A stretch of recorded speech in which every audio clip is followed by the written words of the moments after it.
විශ්වාසයෙන් බැඳුණු සංඝයක් ලෙස අද අපි සියලු දෙනාම මෙම දෙව් මැදුරට එක් රැස් වී සිටින්නේ පාස්කු ඉරිදා සිදු වූ සහසික ප්‍රහාරයෙන් පීඩාවටපත් සියලු දෙනා වෙනුවෙන් දෙවිඳුන් යදින්නටයි. එම ප්‍රහාරයෙන් ජීවිත අහිමි වූ සියලු දෙනා වෙනුවෙන්ද ඔවුන්ගේ පවුල් වෙනුවෙන්ද දෙවියන් වහන්සේට කන්නලව් කිරීමටත් ඔවුන් වෙනුවෙන් මැදිහත් වන්නට කියාත් ඉල්ලීමටය. පාස්කු ඉරිදා සිදු වූ සැලසුම් සහගත මෙම ප්‍රහාරයේ සත්‍ය ඉස්මතු වීම සහ යුක්තිය පසුදුවාලීම උදෙසාද අපි විශේෂ ආකාරයෙන් මෙම අවස්ථාවේදී දෙවියන් වහන්සේට භක්තියෙන් යාඥා කරමු.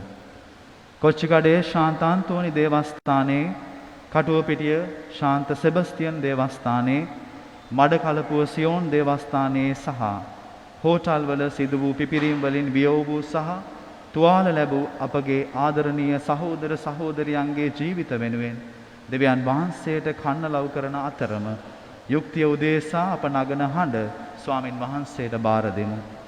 ජීවනයේ සමිදානනි මෙම මරණ වලින් ශෝකයට පත්ව සිටින සියලු දෙනා වෙතට ලංවීමටත් ඔබ වහන්සේ නිරන්තරව අප සමග වන බවත් ඔබ වහන්සේගේ මහිමාන්විත වැඩ සිටීම අප මැද්දේ බවත් නිතරම අපට මතක් කර දුන මැනව. ඔබ වහන්සේ අපේ සෑම දුකකදීම හා ව්‍යසනයකදීම අප සමග කඳවුරු බැඳගෙන සිටින අපේ රැකවරණය සහ රක්ෂස්ථානය වන දෙවිඳානන් බව අපිට මතක් වීමට ඉඩ සැලසුව මැනව. තෙහෙලිගියේ අපට මතක් කර දෙන්නේ පීඩා මැද්දේ අපගේ දෙවි සමිදානන් වහන්සේ අපගේ රැකවලාලන් සහ අපගේ සදාකාලික බලකොටුව බවය. දෙවි සමිඳුනි ඔබ වහන්සේ අපගේ එකම සැබෑ ආරක්ෂක ස්ථානයයි. අපගේ හදවතේ සෑම කඳුලක්ම සහ වේදනාවක්ම අපි ඔබ වහන්සේගේ පාමුල තබමු. ඔබ වහන්සේ සර්ව සාධාරණ දෙවි පියාණන් වන බැවින් අපට සිදු වූ ඇති සියලුම අසාධාරණ කම්වලදී ඔබ වහන්සේ කෙරෙහි පමණක් විශ්වාසය තබමින් අධෛර්යමත් නොවි නොකඩවා යාඥා කරමු. දෙවි ස්වාමිනී අපගේ සහයට ඔබ වහන්සේම පමණක් වැඩිය මැනව.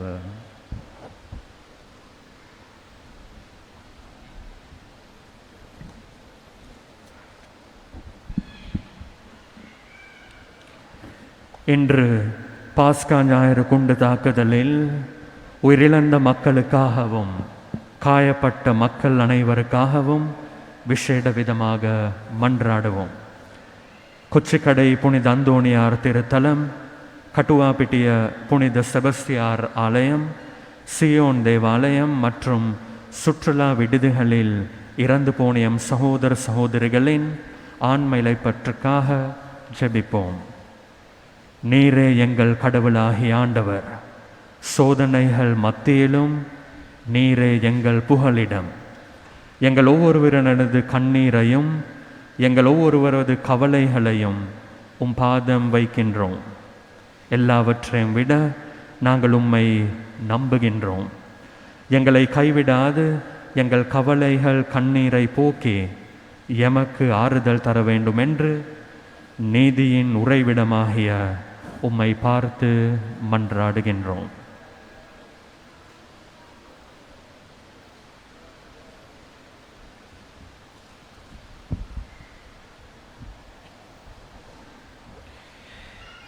We are gathered here this morning to pray as a believing community for everyone affected by the attack on Easter Sunday and for those precious lives lost as we pray for them in a special way.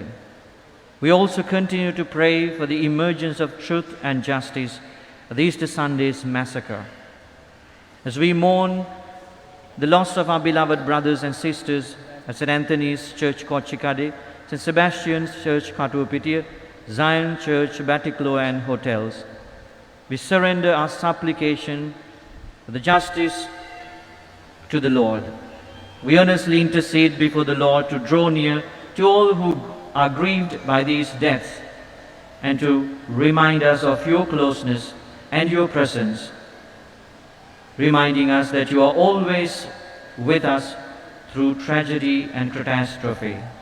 The psalmist reminds us that you, Lord our God, is our refuge in the midst of trials. You are our everlasting fortress. You are our only true safe place. May we leave every tear and every ache of our hearts at your feet. May we trust you with these realities and these feelings and know that you are sovereign over all. You are a just God and you will right every wrong.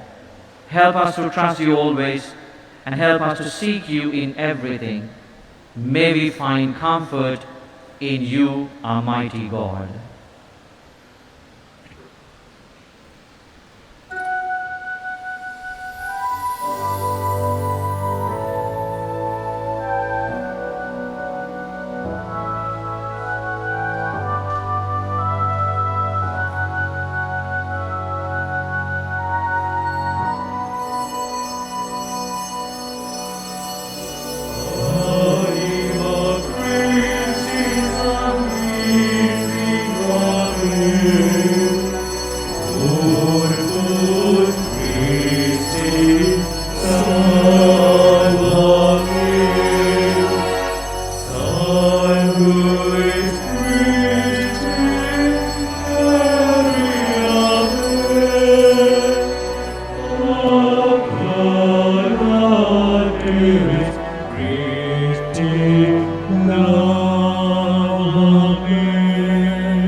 දිව්‍ය සප්‍රසාදය තුල වැඩ සිටින ජේසුස් ක්‍රිස්තුස් ස්වාමිනී ඔබ වහන්සේ අපගේ ගැලවුම් කාරුණ්‍යයන් බව අපි තරයේ විශ්වාස කරමු. අපි ඔබ වහන්සේට වන්දනා කරමු. ඔබ වහන්සේගේ මහිමය සදා මහා අඬින් ප්‍රකාශ කරමු. ඔබ වහන්සේ පමණයි අපගේ ස්වාමියාණන්. අපට වෙන දෙවි කෙනෙක් නැත. ඔබ වහන්සේ හැර වෙන කාවෙද අපි යම්ද? මේ උදෑසන අප සැම ඔබ වහන්සේ ඉදිරියේ දනින් වැටී සිටින්නේ මහත් වේදනාවෙන් දුක් සංකා අපගේ සිත්වල පොඩි බැඳගෙන. නමුත් ඔබ වහන්සේ කෙරෙහි මහා බලාපොරොත්තුවෙන් ඔබ වහන්සේ අපගේ කඳුළු පිසු දමන බවත් අපගේ දුක් සංකා පහ කරන බවත් අපි තරයේ විශ්වාස කරමු. 2019 වසරේ පාස්කු ඉරු දින ඔබ වහන්සේගේම සදහවත් ජනතාව දේව් මැදුරු කරා ඇදී ආවේ. ඔබ වහන්සේ පාස්කු ඉරු දින පාපයෙන් සියලු දෙනා මුදා අපට අත්කර දුන් ඒ ගැලවීමේ ජයග්‍රහණය සමරන්නටයි. ඔවුන්ගේ ජීවිත ඔබ වහන්සේට ඇති ආදරයෙන් පිරී ඉතිරි ගොස් තිබුණා. නමුත් නිමේෂයකින් ඒ මහා සතුට මහා වේදනාවක් බවට පත් වුණේ නපුරාගේ බලයට යටත් වූ අයගේ සැලැස්මක ප්‍රතිඵලයක් ලෙසයි. දෙව් මැදුරු තුලම ජීවිත කැබලිවලට පත් වුණා. තවත් බොහෝ දෙනෙක් ශාරීරිකව හා මානසිකව ආබාධිත තත්වයට පත් වුණා. ස්වාමිනී, මේ මිලේච්ඡ ප්‍රහාරයේ සත්‍ය සොයා හා සාධාරණත්වය ඉල්ලා අවුරුදු 2.5 පුරා ඒ වේදනාව තුළ අපි ගමනක නිරත වෙනවා. සත්‍ය සොයා ගැනීම හා සාධාරණත්වය ලබා ගැනීම කොතරම් අපහසුද කියා ඔබ වහන්සේ ජීවිතයෙන් අපට පෙන්වා දුන්නා. බොහෝ තැන්වල පාවා දෙන ජුදාස්ලා සිටිනහා සෑම අත සෝදා ගන්නා පිලාත්ලා මුණ ගැසෙන මහා දුෂ්කර මාර්ගයකයි අපි අවතීර්ණ වී සිටින්නේ. නොයෙක් වැට කඩළු වලින් ගමන් කළා. දැන් අප ඉදිරියේ මහා ගිරි දුර්ග පර්වත මුණ ගැසෙන්නට පටන් ආරම්භ. ඒ වාතාවරණය කරන්නට ස්වාමිනී මිනිස් අපට අපගේ ශක්තියෙන් පමණ කළ නොහැකි. මේ මොහොතේ අපත් හරියට එම්මාවුස් බලා යන ගෝලයින් හා සමානයි. අපගේ දැස් කඳුලින් බර වෙලා හිස බිමට පහත් වෙලා අන්ධකාරය අපව වෙලාගෙන සත්‍ය හා සාධාරණත්වය සොයා යන ගමනේ සන්ධ්‍යා භාගයට අපි පැමිණිලා. ආ ගමන ඊටාම වෙහෙසකාරී ගමනාන්තය බොඳ වෙලා. අපට ඇති එකම සරණය ඔබ වහන්සේ පමණයි ස්වාමීනි. අප සමග නතර වූ මැනව. අප සමග නතර වූ මැනව. අද දින ඔබ හමුවේ වැඳ වැටි ඉල්ලා සිටින්නේ අන්ධකාරයට හා බියට අපව පාලනය කරන්නට ඉඩ නොදෙන්න කියා. වේදනාවේ මතකයන් එරෙහිව නැගෙන මහා ഘോഷාවන් අවහිරකම් පලිගැනීම් හමුවේ අපට නිශ්ශබ්ද වන්නට ඉඩ නොහරින්න කියා. මෙලව රජ කරන අසාධාරණයට එරෙහිව නැගී සිටීමට අප බලවත් නොවන හා අප නොසෑහෙන බව හැඟෙන විටදී පාන් ගෙඩි 5කින් සහ මසුන් 2 දෙනෙකුගෙන් පමණක් ඔබ වහන්සේ 5000ගේ කුස පිරවූ බව සිහි ගන්වා විශ්වාසය තුළ කළ නොහැකි කිසිවක් නොමැති බව අපට මතක් කර දුන මැනව. බලපෑම් හමුවේ යුක්තිය සාධාරණත්වය හා සත්‍ය වෙනුවෙන් කතා නොකර නිහඬ වන්නට පරීක්ෂාවන් පැමිණෙන විටදී ඔබ වහන්සේ දේව මන්දිරය තුල මුදල් හොමාරු කරන්ගේ මේස පෙරලා ඒ ශුද්ධවත් ස්ථානයක් කළ බවට අප සිහි ගැන්වුව මැනව. දරන්නට වන පාඩුව හා වැයවන මිල නොතකා අවදානමක් පවා ගැනීමට අවැසි ශක්තිය හා බලය දුන මැනව.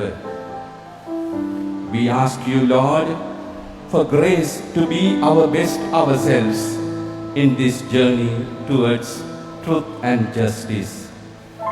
May we aspire to know the whole truth and nothing but truth. ගීතාවලියේ ගීත අංක 102 ගායකයා සමග එක් වී අපි සැම මෙසේ යදිමු. සමිඳුනි මාගේ යදුම ඇසුව මැනව මාගේ මොර ගැසීම ඔබ වෙත පැමිණේවා.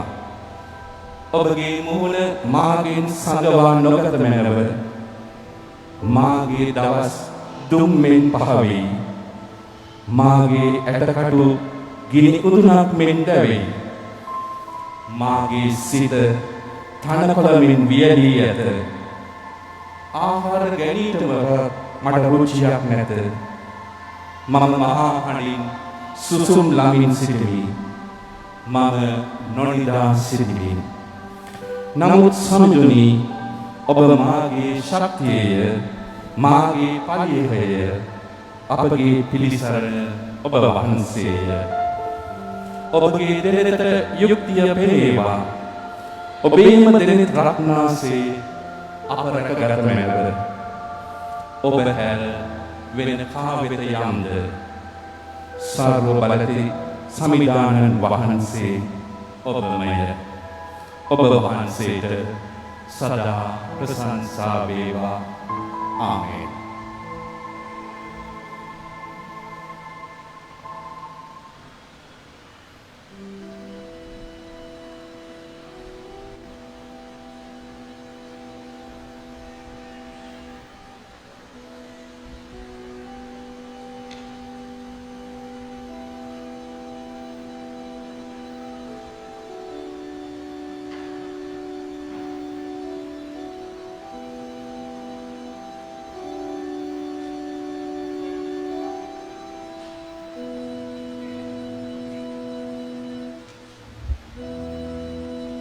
යේසුනි දිවස ප්‍රසාදේ දෙවියනි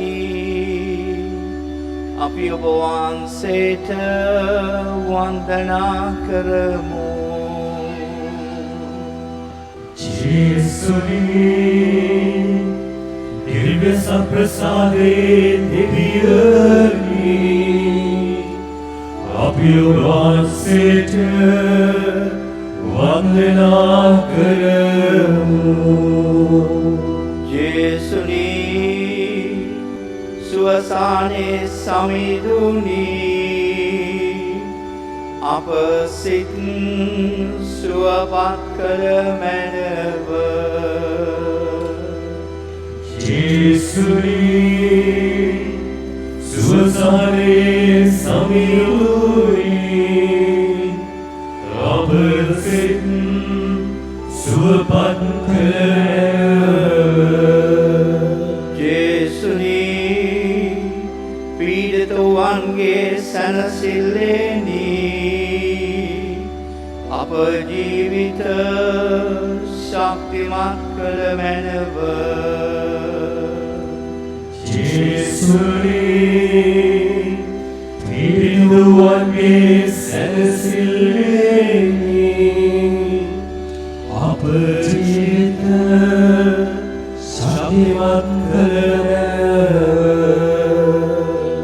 ජේසුනි යුක්තිය ආරක්ෂකයාණෙනි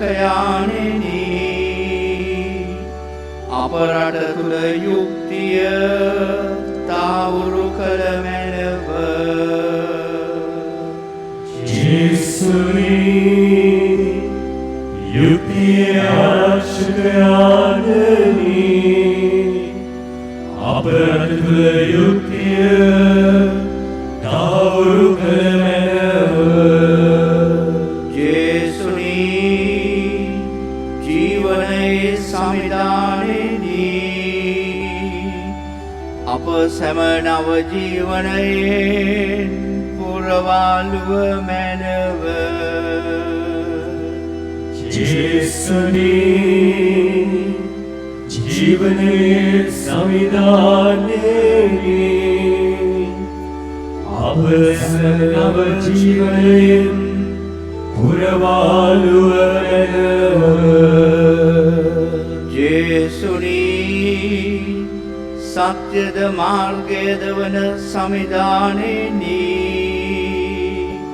අප සැම සත්‍ය මාර්ගයේ ගෙන ගිය මැනව ජේසුනි සත්‍යද මාර්ගයද වන සමිධානයෙනි අප සැම සත්‍ය මාර්ගයේ ගෙන ගිය මැනව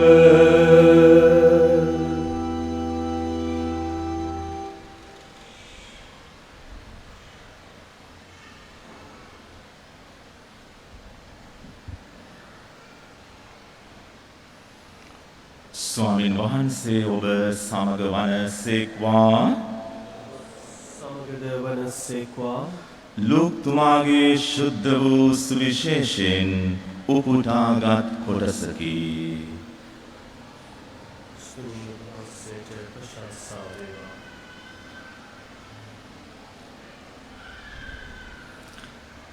ඒ අතරතුරේදී ඔවුනොවුන් පෑගෙන තරමට දහස් ගණන් සමූහයක් රැස්ව සිටියදී උන්වහන්සේ පළමු කොට සිය ශ්‍රාවකයන්ට මෙසේ වදාරන්න පටන් ගත්සේක.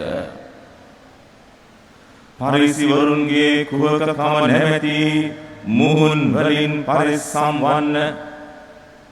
සැඟවී ඇති සෑම දේම හෙළි කරනු ලැබේ. සෑම රහසක්ම ප්‍රකාශ කරනු ලැබේ. එබැවින් ඔබ අඳුරෙහි පැවසූ දේ එළියෙහි අසන්න ලැබේ. ඇතුළු ගබඩාවලදී කනට කොඳුරන ලද දෙය පියසි මුදුනෙන් පළ කරනු ලැබේ. බිය යුතු කාටද? මිත්‍රවරුනි, ශරීරය නසා ඉන්පසු අන් කිසිවක් කළ නොහැකි අයට බිය නොවන්නැයි මම ඔබට කියමි. එහෙත් ඔබ බිය යුත්තේ කවරෙකුට දැයි මම ඔබට පෙන්වමි. ඔබ නැසුණු පසු නිරයේ හෙලීමට බලය ඇති තැනැන් වහන්සේට බියවන්න. එසේය උන්වහන්සේට බියවන්නැයි මම ඔබට කියමි. තුට්ටු දෙකකට ගේ කුරුල්ලන් 5 දෙනෙකු විකුණනවා නොවේද? දෙවියන් වහන්සේ උන්ගෙන් එකකුවත් අමතක නොකරනසේක. ඔබගේ හිසකේ සියල්ල පවා ගණන් කොට ඇත. බිය නොවන්න. ඔබ ගේ කුරුල්ලන් රාශියකට වඩා අගනේය. සමිදානන් වහන්සේගේ සුභාරංචිය මෙසේය. ක්‍රිස්තුනිය වහන්සේට ප්‍රශංසා වේවා.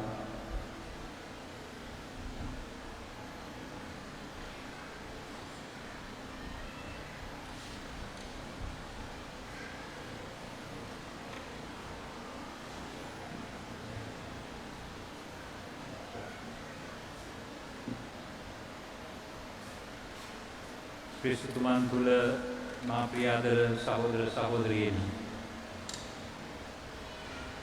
පාස්කු ප්‍රහාරය සිදු වී මාස 30ක් පසු වී අවසන් වන අද දවසේ අපි සියලු දෙනාටම විශාල ප්‍රශ්නයක් ඉදිරියේ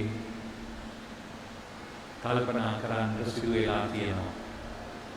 මේ ප්‍රහාරය පිටුපස සිටියේ කවුද කියලා තාමත් එළිදරව් කරගන්න බැරි වී ඒ ප්‍රශ්නය.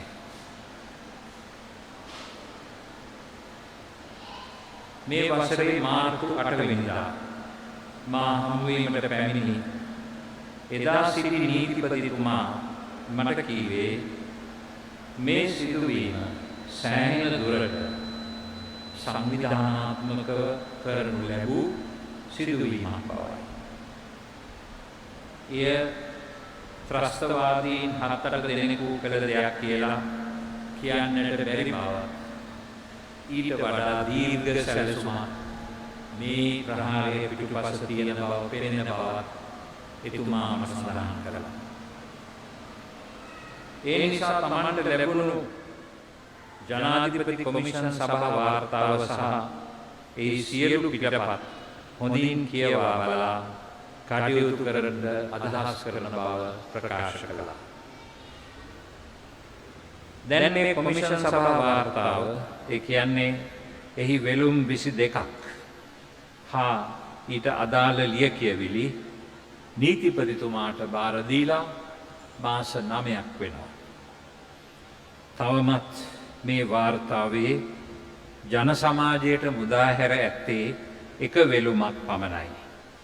ඉතිරි වෙළුම් 21 අපි ඉල්ලා සිටියත් එය ලබා දෙන්නට ඔවුන් කිසිම උත්සාහයක් දැරුවේ නැහැ. ඒ පිළිබඳව පිළිතුරක්වත් එව්වේ නැහැ. එලෙසම එළිදරව් කරන ලද වෙළුමේ නිර්දේශත් ක්‍රියාත්මක වෙලා තියෙන්නේ බොහොම ස්වල්පයයි. ඒ නිර්දේශ ක්‍රියාත්මක කිරීමක් කරන්නේ ඕනෑවට එපාවට. මෙම ප්‍රහාරය පිළිබඳ කොමිෂන් සභා වාර්තාවේ ස්ථාන කීපයක කොමිෂන් සභාව අදාළ බලවතුන්ගෙන් ඉල්ලා තිබෙනවා මේ සිදුවීමේ අඳුරු පැති තාමත් පැහැදිලි කරගන්නට බැරි වෙච්ච පැති කීපයක් තියෙනවා. ඒ පිළිබඳ විමර්ශනයක් කරන්න කියලා. නමුත් ඒ පිළිබඳව කිසිම විමර්ශනයක් පියා දැනට පවත්වාගෙන යන විමර්ශන එනහිට තිබෙන බවයි අපිට පෙනී යන්නේ. රජයේ නිලධාරීන් විශේෂයෙන්ම ආරක්ෂක අංශවල උසස් නිලධාරීන් මේ විමර්ශන යටගසන්නට විශාල උත්සාහයක යෙදෙන බව අපිට දැනගන්නට ලැබිලා තියෙනවා. අද රට තුල නීතියේ ආධිපත්‍ය සරදමට ලක් කරලා තියෙන තත්වයක් තියෙනවා.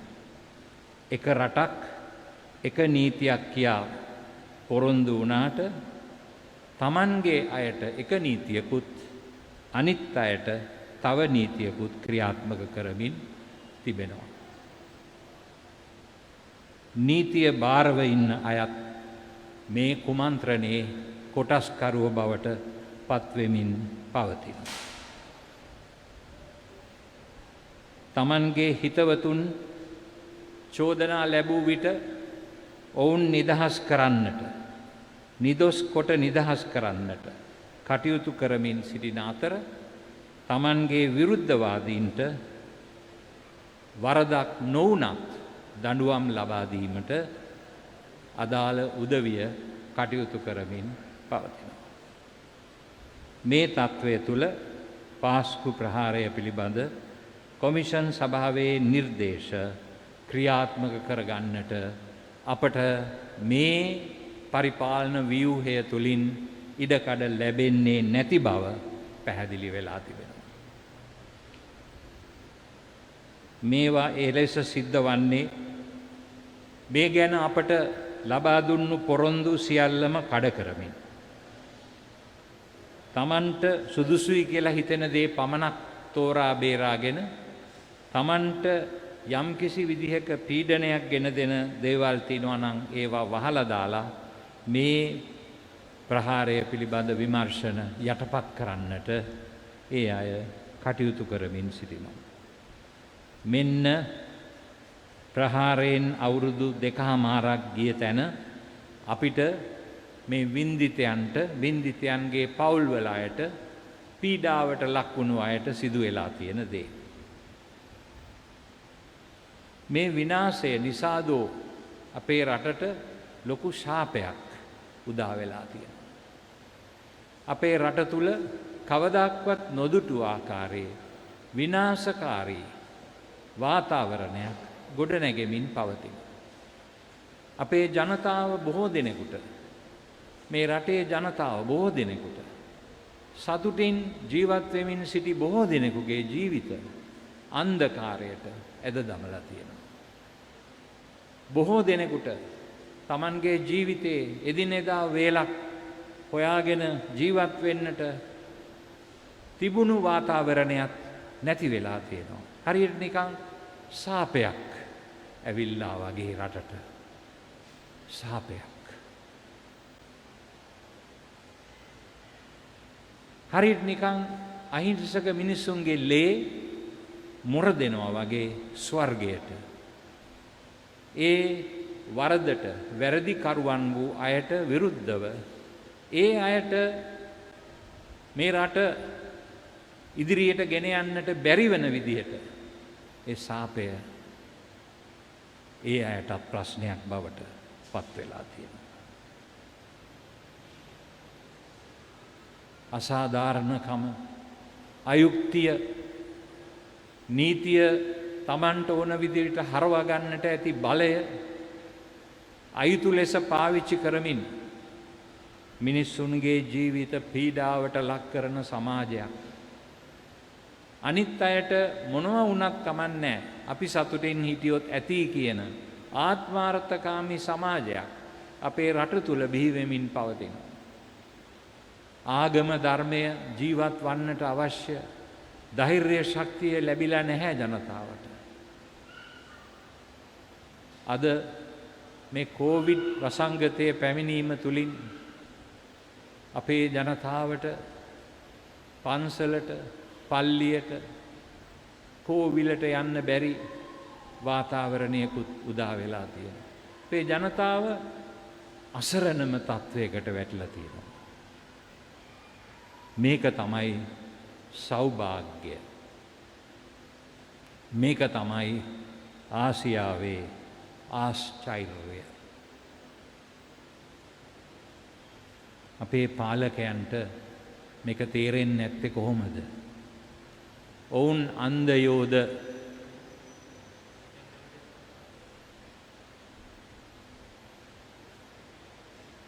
මේ විනාශකාරී පාස්කු ප්‍රහාරය පිළිබඳ ඒ අවශ්‍ය විමර්ශන, ඒ අහිංසක ජනතාවගේ ලේ හලපු ඒ කුමන්ත්‍රණය පිටිපස්සේ ඉන්නේ කවුද කියන එක හරියටම හොයාගන්න පොරොන්දු වෙච්ච විමර්ශන කෝ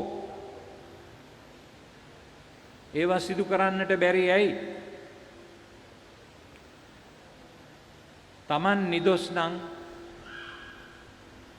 ඇයි ඒ ගැන විමර්ශනය කරන්නට නිදහස දෙන්නේ නැත්තේ? ඒ ගැන විමර්ශනය කරන්නට අදාළ නිලධාරීන්ට බලය දෙන්නේ නැත්තේ? ශක්තිය දෙන්නේ නැත්තේ? ඇයි මේක යටපත් කරන්නට උත්සාහ කරන්නේ? ඒ ප්‍රශ්නයට පිළිතුර ලෙස අපිට කියන්නට සිද්ධ වෙන්නේ Taman වැරදිකාරයෝ නම් පමණයි. Tamanගේ නිර්වත එළියට පෙනෙන තත්වයකට යයි කියලා තේරුනොත් පමණයි එවැනි දෙයක් කවුරු හරි කරන්නේ. වරදක් කරපු කෙනා බලන්නේ අනිත් අයට වරද පටවලා Taman සැඟවී යන්න. නමුත් අහිංසක මිනිසුන්ගේ ලේ හෙලපු ඒ අයට කවමදාක්වත් සැනසිල්ලේ ඉන්ඩ හම්බුවෙන්නේ නෑ. ඒක මතක තියාගන්නට ඕනේ. මෙතනදී අපි මතක තියාගත යුතු දෙයක් තියෙනවා. 269 දෙනාගෙන් වැඩි පිරිසක් ජීවිතය නැති කරගත්තේ දේවස්ථානවල. කටුවපිටියේ සාන්ත සෙබස්තියන් දෙව්මැදුරේ, මෙතන මේ කොච්චිකඩේ සාන්ත අන්තෝනි දෙව්මැදුරේ, මඩකලපුවේ සියොන් දෙව්මැදුරේ. ඒ අය පාස්කු ඉරිදා දේව මෙහෙයට දෙවියන් වහන්සේට ප්‍රශංසා කරන්නට, ඔවුන් වෙනුවෙන් එදා කුරුසියේ මියගිය ස්වාමින් වහන්සේගේ ඒ ආදරයට ස්තුති කරන්න දෙව් මැදුරට ආපු අය කෑලි කෑලි වලට බිඳිලා කැඩිලා මේ බාල්කවල මේ වහලේ තැන්පත් වුණා. ඔවුන්ගේ ලෙය මේ ශුද්ධ වූ භූමිය පුරාම සිසාරා ගියා. ඒ ලෙය ස්වර්ගයට මොරහඬ දෙන බව අපිට පැහැදිලි. අහිංසකයන්ගේ ලේ වලින් බලයට එන්න කවුරු හරි උත්සාහ කරොත්, උත්සාහ කරා නම් දෙවියන් වහන්සේගේ උදහස ඔවුන්ට විරුද්ධව ඇවිලි ඔවුන්ට ඒ බලය භුක්ති විඳින්නට ඉඩ ලැබෙන්නේ නෑ කවදාවත්. ඒක ඒ අය මතක තියාගත යුතුයි. ඒ අය නිවැරදි කරුවෝ නම් මේ විමර්ශන ස්වාධීනව කරන්නට ඉඩ දී යුතුයි. ඒ අය මේවට සම්බන්ධ නැත්නම් මේ වරදවලට වැරදි කරුවන් ලෙස ජනාධිපති කොමිෂන් සභාව හඳුන්වලා දීලා තියෙන ඒ උදවියට විරුද්ධව බය නැතුව කටයුතු කළ යුතුයි. ඔවුන් නීතිය ඉදිරියට පැමිණවිය යුතුයි. ඔවුන් ආරක්ෂා කරන්නේ තමන් ඒ වරදේ කොටස්කරුවන් නිසාද කියලා අපි හැමෝටම ප්‍රශ්නයක් එනවා මේ වෙලාවේදී. ක්‍රිස්තු භක්තිකයන් හැටියට අපිට ඉතුරු වෙලා තියෙන්නේ ඊශ්‍රායෙල් ජනතාව එදා පාරාවෝ රජුගෙන් මිදී කාන්තාරේ අවුරුදු 40ක් සැරිසරමින් ශුද්ධ වූ දේශයට ළඟා වෙන්නට මෝසස් නැමැති ඔවුන්ගේ නායකයා සමග එදා ගමන් කරද්දී පාරාවෝගේ හමුදාව ඔවුන් විනාශ කරන්නට පැමිණි බව ශුද්ධ බයිබලයේ සඳහන් වෙනවා. බාල් සෆෝන් කියන තැන ඔවුන්ගේ පිටිපස්සෙන් හිටියේ පාරාවෝගේ හමුදාව. පාරාවෝ අණ කරලා තිබුණා ඔවුන් සියලු දෙනාම ඝාතනය කරන්න කියලා. ඔවුන් ඉදිරියේ තිබුණේ රතු මුහුද. මුහුදකින් එතර වන්නේ කොහොමද? මෝසස්තුමාට ඔවුන් මැසිවිලි නැංගුවා. ඇයි අපිව මෙතනට ගෙනාවේ? අපිට ඊජිප්තුවේ වහලුන් හැටියට හිටියානම් අඩු ගානේ ජීවිතේවත් බේරගන්න තිබුණා නේද? ඇයි අපිව මෙතනට ගෙනාවේ කියලා මැසිවිලි නැගුවා. එතනදී තමයි දෙවියන් වහන්සේ ඒ මහා ප්‍රාතිහාර්ය සිදු කළේ. රතු මුහුද දෙබෑ කරලා ඊශ්‍රායෙල් ජනතාව මුහුදින් එගොඩට එතර කෙරුවා.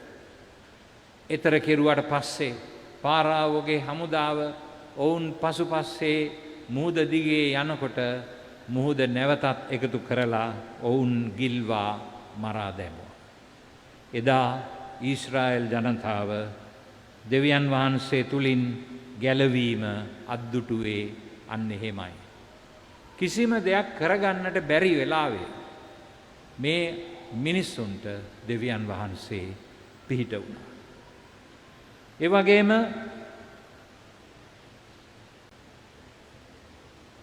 සුද්ධ බයිබලයේ සඳහන් වන තවත් සිද්ධියක්.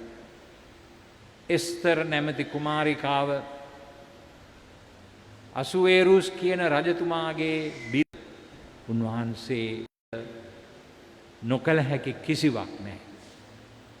අපි මේ සුද්ධ අන්තෝනි මුනිතුමාගේ සිද්ධාස්ථානයට රැස්ුනේ සුදු අන්තෝනි මුනිතුමා ඊ타මත්ම බලගතු මෙදිහත්කරුවෙක් බව දන්නා නිසයි උන්වහන්සේ ඉදිරියේ. ඒ නිසා අපි සුදු අන්තෝනි මුනිතුමාගේ ජීවිතයේ සිදුවෙච්ච සිදුවීමක් මේ වෙලාවේදී මෙනෙහි කරන්නට කැමතියි. සුදු අන්තෝනි මුනිතුමා පාදුවා නගරේ ඉන්නකොට ඔහුගේ පියා ලිස්බන් නගරේ ජීවත් වුණා. ඒ ප්‍රදේශයේ බලගතු පවුල් දෙකක් අතර ආරවුලක් තිබුණා. ඒ පවුල් දෙකේම තරුණයෝ දෙන්නෙක් දවසක් පාරේ යනකොට මුණ ගැහිලා එක තරුණෙක් අනිත් තරුණයාව මරා දැම්මා. මරා දාලා ඒ තරුණයාගේ සිරුර ගෙන ගිහිල්ලා අන්තෝනියෝ එනම් සුදෝ අන්තෝනි මුනිතුමාගේ පියාගේ නිවසේ භූමි භාගය තුල වලලා දැම්මා. ඊට පසුව ආරක්ෂක අංශවල අය මේ මිනිමැරුම කවුද කළේ කියලා හොයාගෙන යනකොට මේ ගෙදර වලලා තිබූ මේ මිනිය හමු වුණා. ඒ නිසා මේ මරණයට වරද අන්තෝනි මුනිතුමාගේ පියාට එල්ල වෙලා ඒ පියාව හිරබාරයට ගත්තා. හිරබාරයට අරගෙන මරණ දඬුවමට නියම කළා. මේ බව පාදුවා නගරයේ සිටි සුදු අන්තෝනි මුනිතුමාට මුණ දැනගන්නට ලැබිලා පැය 24ක් ඇතුළත මට පොඩි කාලයක් දෙන්න මට පොඩි පවුලේ ප්‍රශ්නයක් විසඳන්න තියෙනවා කියලා කිලෝමීටර් 1200ක් ඈතින් පිහිටි පෘතුගාලයේ ලිස්බන් නගරයට දෙවියන් වහන්සේගේ අනුහසින් ගොස් ඒ වලලා තිබූ මිනිසයාට නැවත පණ දීලා ඒ මිනිසයාව නැගිට්ටවලා ඒ මිනිසයාගෙන් ඇහැව්වලු කවුද ඔබව මරා දැම්මේ කියලා. ඒකට ඒ මිනිසයා ඒ මරා දාපු එක්කෙනාගේ නම මොකක්ද කියලා කිව්වා. ඒ අනුව සුදෝ අන්තෝනි මුනිතුමාගේ පියා ඒ විනාශයෙන් බේරාගත්තලු. බේරාගෙන පැය 24ක් යන්නට කලින් නැවත වරක් දේව අනුහසින් පාදුවා නගරයට පැමිණියා කියලා සුදෝ අන්තෝනි මුනිතුමාගේ ජීවිත කතාවේ සඳහන් වෙනවා. එහෙමනම් අපි සුදෝ අන්තෝනි මුනිතුමාට මේ අවස්ථාවේදී යාඥා කරනවා මේ මිනිමැරුම් පිටිපස ඔබ වහන්සේගේ මේ සිද්ධාස්ථානය කෙලසූ මේ මිනිමැරුම් සිදු කළ මේවා පිටුපස ඉන්න සියලුම බලවේග එලිදරව් කරන්න ඒ ප්‍රාතිහාර්ය අප වෙනුවෙන් ඉටු කර දෙන්න කියලා. ඒ වගේම අපි යාඥා කරනවා දෙවි පියාණන් වහන්සේට සාධාරණය සත්‍ය එලිදරව් කරන්නට කටයුතු කරන්න කියලා. ඒ ආශිර්වාදය අපි පතමින් අද සුදෝ සුවිශේෂයේ සඳහන් වුණ ආකාරයට ශරීරය නසන්නට කටයුතු කරන අයට අපි බිය නොවෙමු. ආත්මය නසන්නට කටයුතු කරන අයට බිය වෙමු. මොකද ශරීරය නැසුවට මිනිස්සෙකුගේ ආත්මය නැති කරන්න බෑ. අපි දන්නවා ස්වර්ග රාජ්‍යයේ මේ මියගිය 269 දෙනාම අපි වෙනුවෙන් දැන් මැදහත් වෙන බව. සියලු දෙනාටම වැඩිය මේ 269 දෙනාට තමයි අවශ්‍ය යුක්තිය සත්‍ය මොකද්ද කියලා දැනගන්න.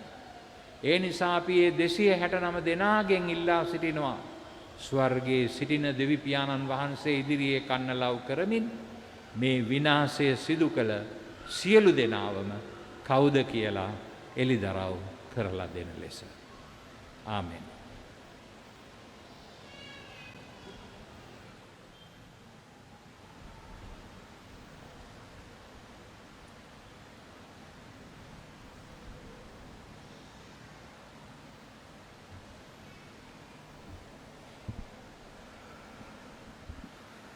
கிறிஸ்துவில் அன்பார்ந்த சகோதர சகோதரிகளே, உயிர்த்த ஞாயிறு குண்டு தாக்குதல் நடைபெற்று 30வது மாதத்திலே இறந்தவர்களுக்காக செபிப்பதற்காகவும் உண்மையை நீதியை கண்டடைவதற்காகவும் ஒன்றாக கூடியிருக்கின்றோம். இந்த நேரத்திலே பேராயர் அவர்கள் ஆற்றிய மறையுரையின் சுருக்கத்தை தமிழ் மொழியில் உங்களோடு பகிர்ந்து கொள்ள முன் வருகின்றேன். அன்பார்ந்த சகோதர சகோதரிகளே, இந்த உயிர்ப்பு ஞாயிறு தாக்குதலைத் தொடர்ந்து நடைபெற்று வந்த விசாரணைகளுக்கு அமைய இவ்விசாரணைகளை சரியாக நடத்தியவர்களின் சிபார்சுகளுக்கு அமைய இவர்களை யார் என்று கண்டுபிடிக்க முன்வருவது தேவையானது ஒன்றாக இருக்கின்றது. இருந்தாலும் இதுவரை காலமும் ஜனாதிபதி ஆணைக்குழுவினால் வழங்கப்பட்ட முன்வைக்கப்பட்ட சிபாரிசுகளுக்கு அமைய விசாரணைகள் எதிர்பார்க்கப்பட்ட விதத்திலே செல்லாத காரணத்தினாலே உண்மை என்பது எது, உண்மை என்பது எவ்வாறு எங்களுக்கு கிடைக்கும் என்ற சந்தேகங்கள் மக்கள் மத்தியிலே எழுந்திருப்பதை நாங்கள் காண்கின்றோம். இவ்விசாரணைகள் நடந்து கொண்டு இருக்கின்ற வழியை பார்க்கின்ற பொழுது இவ்விசாரணைகளை சரியான வழியிலே நடத்துவதற்கு அதிகாரம் உள்ளவர்கள் அனுமதி வழங்காததன் இருக்கின்றார்களா என்ற சந்தேகம் எழுவதோடு இவ்விசாரணைகளின் நடைமுறைப்படுத்தப்படுகின்ற விதத்தை பார்க்கின்ற பொழுது இதற்கு பின்னணியிலே யார் இருக்கின்றார்கள் என்பதை அறியக்கூடியதாக இருக்குமா என்ற சந்தேகமும் மக்கள் மத்தியிலே எழுந்திருக்கின்றன.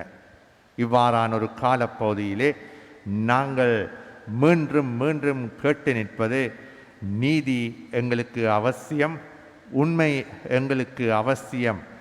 சரியான முறையிலே வழங்கப்பட்ட விசாரணைகளை நடாத்தி கொண்டு வந்தால் உண்மை என்பது ஒரு நாள் தெளிவு பெறும் என்பது எங்களுடைய நம்பிக்கையாகும்.